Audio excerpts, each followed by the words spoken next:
Thank you for having me. And today I wanted to talk a little bit about getting kissed in anticipation of International Kissing Day, which is July 6th.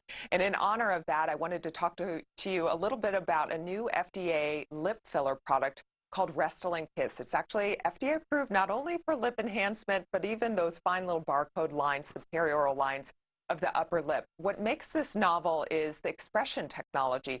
This helps with tissue integration, so not only do results look beautiful and natural in repose or in stillness, but they look great with animation. So with smiling, talking, or even kissing.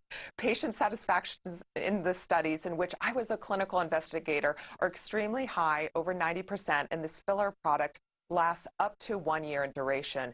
If you want more information on Restylane Kysse or a talented aesthetic provider to inject it, look at RestylaneUSA.com. And thank you to Restylane for sponsoring that segment. Well, coming